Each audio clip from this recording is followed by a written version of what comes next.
Were the Anunnaki interstellar space travelers? That is one of the questions that we talked about on the live yesterday. And sadly, I'm going to say a no.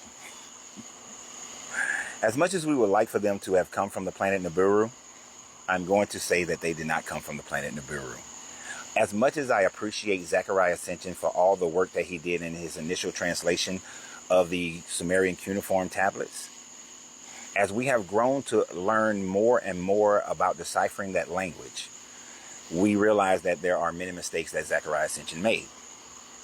One of those mistakes is the fact that he claims that the Anunnaki originates from a ninth planet called Nibiru that has a white dwarf star as well as other moons around it. Now, there are some scientific claims that they have found a ninth planet out there, that there is some planet out there that is pulling with that has gravitational pulls that is affecting the outer planets, but has yet to prove that it is actually another planet. This research goes on. But let me explain two things to you of why I disagree that the Anunnaki, were from another planet. The first thing I want you to do is think about this logically.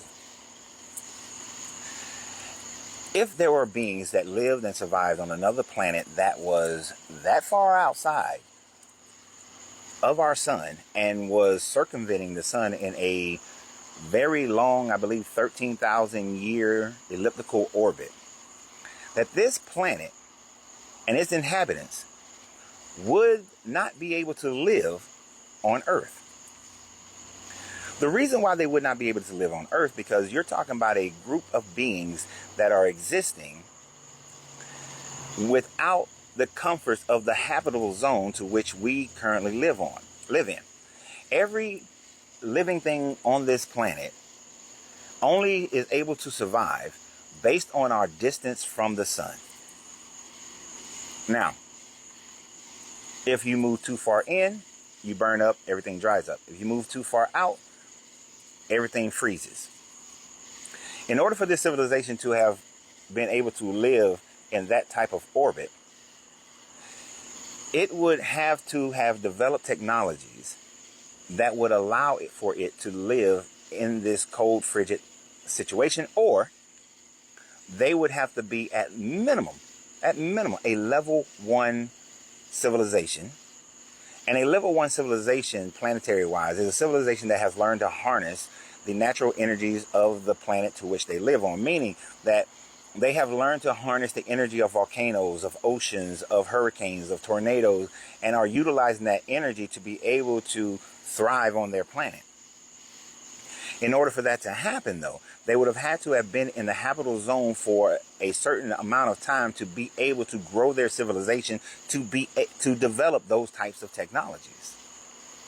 Sadly, a planet on that type of orbit would not have been in the habitable zone for enough time, long enough for a civilization of that level to develop. We have been in this habitable zone for millions of years and still have not developed that level of technology. If you don't even count the millions of years and just look at the last 9,000 years after the Younger Dryas flood, we still haven't grown to the technology of a level 1 where we have harnessed our current environment. If they were a level 2 planetary body, then a planetary civilization, then they would have learned to harness the energy of that white dwarf by being able to somehow pull that energy from the white dwarf and utilize it to be able to maintain their existence. Now, is it possible that their civilization had their own sun and then that sun became a white dwarf, but for eons and eons of time, they developed technologies to be able to do that while they went around the sun? Well, there's no evidence of that. There's no evidence of that whatsoever. That's just a guess. And even if they did, for them to be able to live on Earth means that they would be a oxygen, nitrogen rich environment that they can breathe, that they would have water, that they would have all the other things that carbon-based life forms need in order to survive. that is not likely. If they, as one person offered the question, if they were silicon based, would they then be able to survive? Not on Earth. On Earth, a silicon-based life form would not be able to exist because it wouldn't be able to survive in our oxygen, nitrogen-rich environment, nor would they be able to survive with the pressure and the heat to which we live in on this planet. So not even as a silicon-based life form, they would be able to live on Earth. So the mere fact that it is virtually an impossibility, I will leave the 0.0001%, but it is a virtual impossibility that they could have come from a planet with such a long elliptical orbit. And that Zechariah Sitchin got many of the stories wrong as far as Lamu, after being defeated by Anu, flying to Earth, finding gold, sending it back, having the missiles, claiming that he's going to blow up Nibiru next time it comes into the inner planets. And then Enki going and beating them up, taking the missiles, hiding them, and then Enlil coming and setting up bases on Earth and having a base on Mars, and going through all the other rigmarole of that storyline. It is very unlikely, and it's just made up stories. So what is most likely, based on the natural evidence to which we have? Most likely, the Anunnaki, or who they are claiming to be the Anunnaki, was a civilization that thrived on Earth, prior to the last ice age, which lasted from 50,000 BCE up until around 12,000 to 9,000 BCE. So what happened on Earth during that time frame is, for whatever reason, the Earth went through an ice age, and that ice age lasted for almost 50,000 years. For about 40,000 years, this ice age was happening. Now, is it possible for a civilization to survive during an ice age? Sure. Would they be greatly diminished during that ice age? Most likely. As the ice begins to cover the overwhelming majority of the planet, their civilization would adjust, but they would not thrive in the same level that they were thriving prior to this ice age. And then for the extended period of time, their civilization would certainly be stunted. Now, around 20,000 years ago, the Earth was warming. But then right around 15,000 years, the Earth went through a deeper freeze that lasted for another 3,000 to 4,000 years. This is called the Younger Dryas Freeze. After the Younger Dryas Freeze, to which we have core samples that demonstrates this, something happened. Whether it was solar activity, whether an asteroid hit the Earth, we don't know. Most likely, I'm leaning towards solar activity. The Earth went through a rapid warming.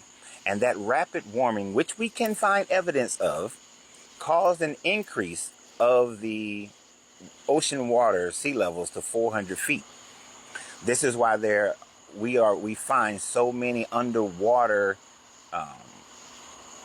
archaeology of civilization.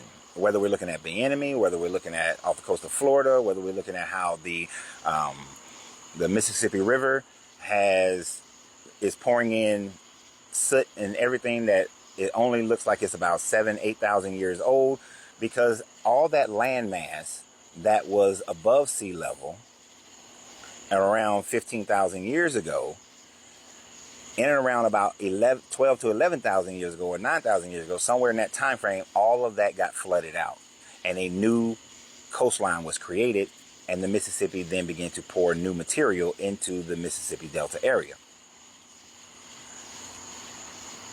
So the Younger Dryas flood and freeze is a reality.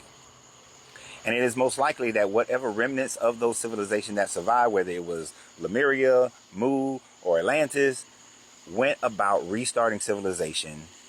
This is why there are so many stories of them coming from the heavens, coming from the skies, all over the place. This is why they have flying machines, whether we're looking at the Aztecs, the Mayans, the Kemetic, or the Sumerian, and restarted civilization and deemed themselves to be God over the people that were there. They did not come from Nibiru. They're not aliens. So y'all have a great day. And remember always, you have to free yourself to be yourself, because your greatness is non-negotiable. The journey